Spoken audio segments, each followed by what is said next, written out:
It's the hardest question. It's better with the blur. I felt like smashing my computer into pieces. Guys, you're gonna shoot the random. Just cut it out. Hello everyone, my name is Dasha. I've been doing wedding photography for 5 years.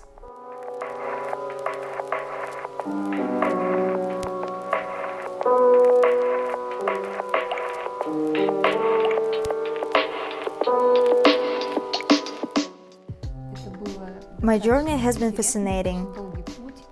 I started my career with shooting portraits of friends. I liked it and I realized that I wanted to shoot people, but I didn't want to be a generalist, so I tried to find some niche of my own. I didn't know much about wedding photographs or wedding photographers. I knew that people took photos at weddings to save memories. But I never thought about the interesting, beautiful and unusual feelings it could bring. It all started when a friend of mine who had been a photographer called me. She asked me to make photos at the wedding. Then my friend got me acquainted with the newlyweds, and luckily when we met them, I already had some photos from wedding workshops and they liked them. I enjoyed filming this wedding so much, so I felt I had found that narrow path that fits all I have been always longed for in photography. First, you need to meet the client to discuss the location. If the wedding includes the banquet, we come to the location to investigate it with the event manager or our clients if it's possible. We do this in order to make it clear if a camera flash is necessary or not. I hate using flashes because I feel that photo can look warmer without pulse light. Even if they are a little bit blurry or there is some noise, it still can look warmer and it's important for wedding photography. I have been using the 24.70 lens lately and that's okay to me. I use it for shots of a couple, ceremony and at a banquet. Previously, a 50-copy piece of 50mm was my favorite. I used it almost everywhere as I use the 24.70 now, but I realized that it wasn't convenient even though I liked it. Now I prefer zoom lens, which I use everywhere, and portraits turn to be really beautiful. The retouching and editing time depends on the number of hours the client ordered. For example, 8 or 10 hours are about 1.5 months, and the minimum package of 5 or 6 hours takes a month. Some shootings, like family or pregnancy shooting, take 2 weeks. When I have a few orders, for example, especially when there are no weddings, I can edit faster. I do my best to deliver photos quickly, although my workload is a crucial factor.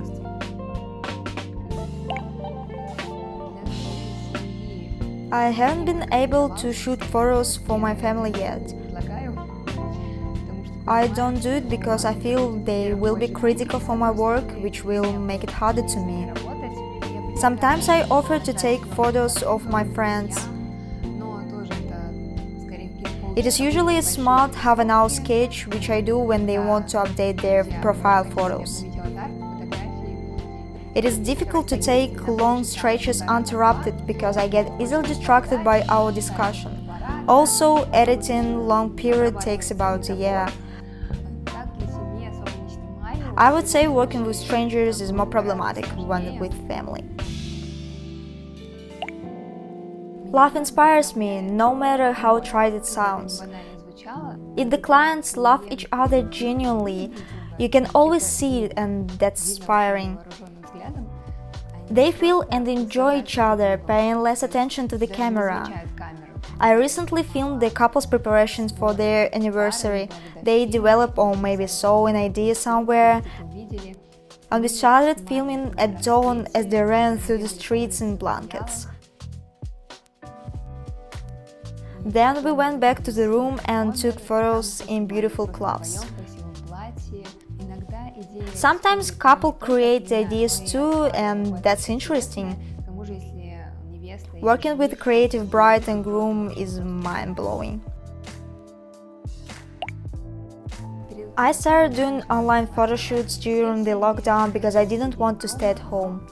It was my way of getting out of a hard situation. I invited my friend to do my first online photo session. We looked at the list of applications for this and chose FaceTime because we had iPhones and the quality of shooting with the program was proper. We agreed on the day and shooting style and kept to our plan. After our photo session, many people were interested in how we did it and what we used. My boyfriend insisted that I should write an article, so I did. The article went viral on the internet and I received tons of comments from people saying that they want such kinds of photo. Reporters called me from several TV channels offering interviews. I became second on search engines for online photo shoot. I still get shooting requests now, which I mostly turn down because of the lack of will and energy. It's not as fun as talking to people and filming them in reality. I posted a photo on Instagram with hashtag wedding photographer Montenegro. The bride wrote to me an hour later saying that her wedding would be in Montenegro in 1 or 2 months. She asked about the cost and conditions, and we quickly agreed on everything and met 2 days later with her and her fiancé. I liked the couple right away, so I signed an agreement. For several days I didn't realize that I was going to shoot the wedding in Montenegro rather than traveling there to chill. The local landscapes in Montenegro are beautiful, although that's not the case with Moscow, which makes it impossible to take such photos. I hope to shoot the photos in Montenegro once again. However, my dream is to shoot the weddings in Europe. I realized that when I was searching for a photographer for myself, I just noticed details that non-photographers would hardly see. I see mistakes in editing.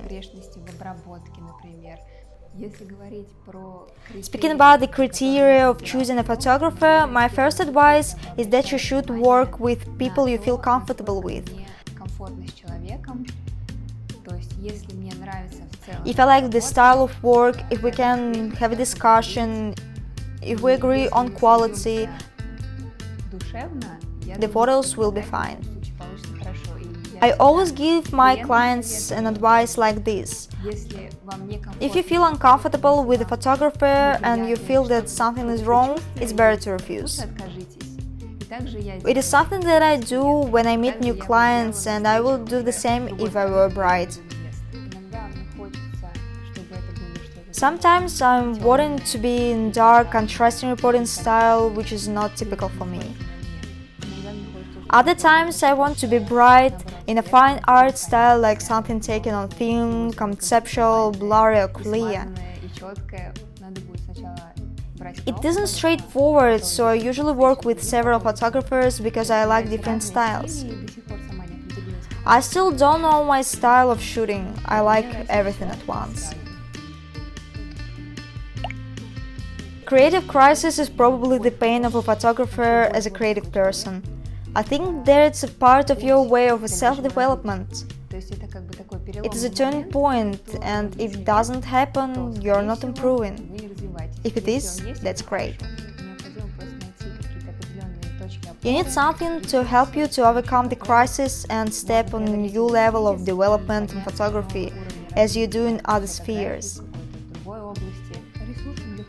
An excellent resource for photographers could be creative photography, training, assisting someone, or just a positive feedback. Photographers need motivation and energy to overcome the crisis.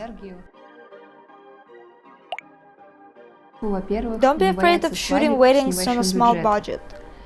Start with creative filming, do as much as possible and make other professionals like event managers or florists participate. Attending wedding workshops will help you to create a portfolio, boost your confidence and increase your chances of getting better opportunities in the future. Always have a spare battery because everything can happen. Your battery can stop working or run out and you won't have time to charge it on the go. I'll also recommend you to carry a spare simple camera with you. It's terrible when you're shooting a big wedding and your camera breaks down.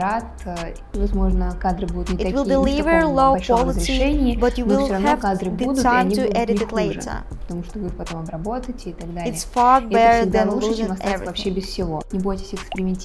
Don't be afraid of experiments because by trying new things, we teach ourselves, others, and understand what we do better. Don't be afraid of spending money on training and courses. Go to other photographers, other countries. Your development in the future depends on this knowledge, and believe me, you won't regret it. Photography in general is an art. Anyone who wants to do it should do it the way artists paint their pictures.